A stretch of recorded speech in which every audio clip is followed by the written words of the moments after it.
बहुत समय पूर्व जब गुरुकुल शिक्षा की प्रणाली होती थी, तब हर बालक को अपने जीवन के 25 वर्ष गुरुकुल में बिताना पड़ता था। उस समय एक प्रचंड पंडित राधे गुप्त हुआ करते थे, जिनका गुरुकुल बहुत प्रसिद्ध था, जहाँ दूर दूर के राज्य के शिष्य शिक्षा प्राप्त करने आया करते थे।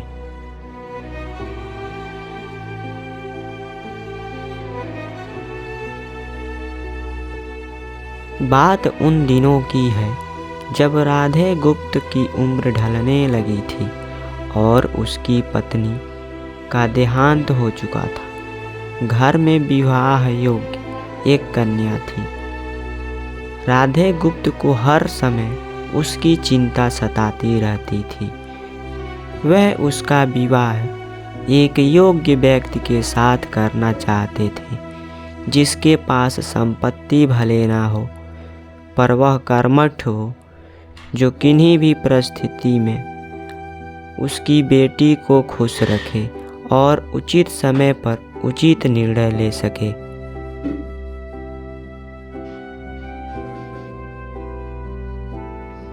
एक दिन उनके मस्तिष्क में एक ख्याल आया और उन्होंने इस परेशानी का हल सोचा कि क्यों ना वो अपने खुद के शिष्यों में से ही योग्य वर की तलाश करें।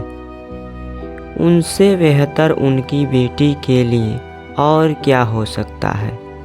इस कार्य के लिए उन्होंने बुद्धिमान की परीक्षा लेने का निर्णय किया और सभी शिष्यों को एकत्र किया।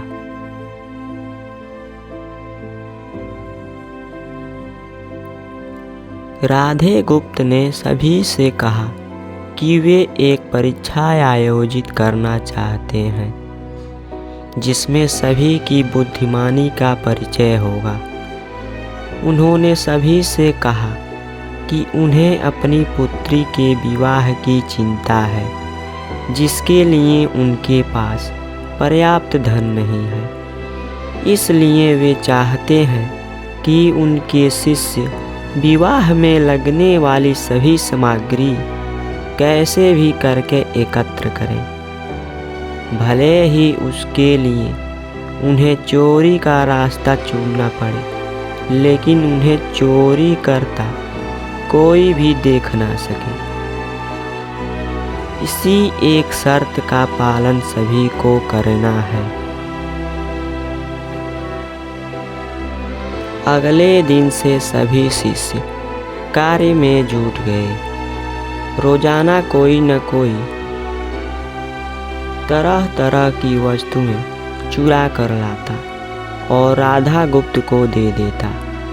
राधा गुप्त उन्हें एक विशेष स्थान पर रख देते, क्योंकि परीक्षा के बाद वह सभी वस्तुएं उनके मालिक को वापस करना जरूरी था, क्योंकि वे अपने शिष्यों को सही ज्ञान देना चाहते थे। सभी शिष्य अपने अपने दिमाग से कार्य कर रहे थे, लेकिन इनमें से एक चुपचाप गुरुकुल में बैठा हुआ था, जिसका नाम रामास्वामी था। वह राधा गुप्त का सबसे करीबी और होनहार छात्र था। उसे ऐसा बैठे देख राधा गुप्त ने इसका कारण पूछा। तब रामास्वामी ने बताया कि आपने परीक्षा की शर्त के रूप में कहा था कि चोरी करते वक्त इसे कोई ना देख सके।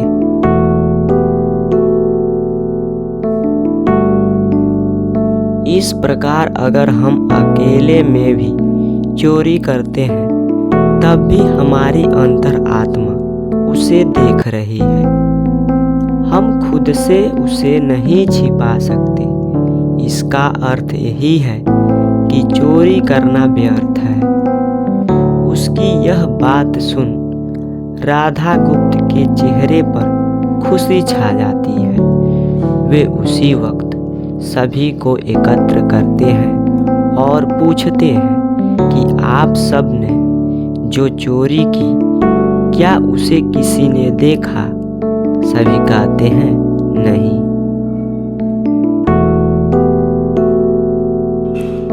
तब राधा गुप्त कहते हैं कि क्या आपने अपने अंतर मन से भी इस चोरी को छिपा सके? सभी को बात समझ आ जाती है और सबका सिर नीचे झुक जाता है, सिवाय रामास्वामी के। राधा गुप्त रामास्वामी को बुद्धिमानी की परीक्षा में अव्वल पाते हैं और सभी के सामने कहते हैं कि यह परीक्षा मेरी पुत्री के लिए उचित वर तलाशने के लिए रखी गई थी। इस प्रकार मैं रामास्वामी का विवाह अपनी पुत्री के साथ तय करता हूँ। सभी खुशी से झूम उठते हैं, साथ ही चुराई हुई हर एक वस्तु को उसके मालिक को सौंप विनम्रता से सभी से क्षमा मांगते हैं। बुद्धिमानी की परीक्षा से यही शिक्षा मिलती है कि कोई भी कार्य अंतर मन से छिपा नहीं रहता और अंतर मन ही मनुष्य को सही राह दिखाता है। इसलिए मनुष्य को किसी भी कार्य के सही गलत के लिए अपने मन को टटोलना सबसे जरूरी है। आज मनुष्य ने अंतर आत्मा की आवाज सुनना बंद कर दिया है, इसलिए ही वो गलत रास्ते पर जा रहा है।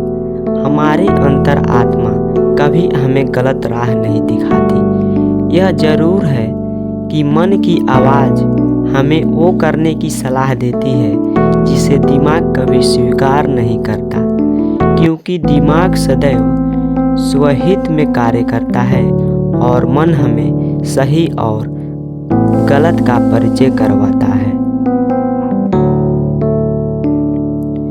यह सही गलत का परिचय ही हमें सदैव बुराई से दूर रखता है। किसी भी कार्य के पहले हमें मन की आवाज जरूर सुनना चाहिए। इस परीक्षा के जरिए राधा गुप्त ने अपनी पुत्री के लिए एक उचित वर भी तलाश लिया और शिष्यों को जीवन का अमूल्य ज्ञान दिया। आज के वक्त में कोई भी शिक्षक एवं शिक्षण पद्धति मनुष्य को धन कमाने तक का ही ज्ञान देते हैं। एक बालक का सर्वांगीण विकास कहीं न कहीं लुप्त हो चुका है। आज का मनुष्य केवल बड़े होकर एक धनवान व्यक्ति बनने का ही ज्ञान विद्यालयों में लेता है।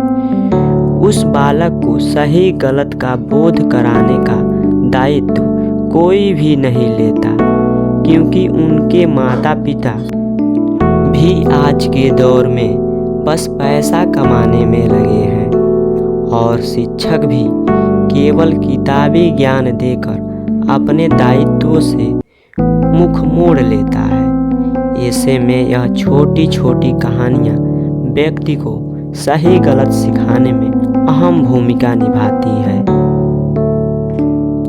लेकिन आजकल इसके लिए भी वक्त मिलना मुश्किल है। यह एक गंभीर समस्या है जिसके फलस्वरूप आज के बच्चे आसानी से गलत राह पर चलने लगते हैं और उन्हें इसका ज्ञान तब होता है जब वे पूरी तरह ग्रस्त हो जाते हैं। अतः जरूरी है कि हम सभी आज की पीढ़ी को ज्ञानवर्धक बातें सिखाएं।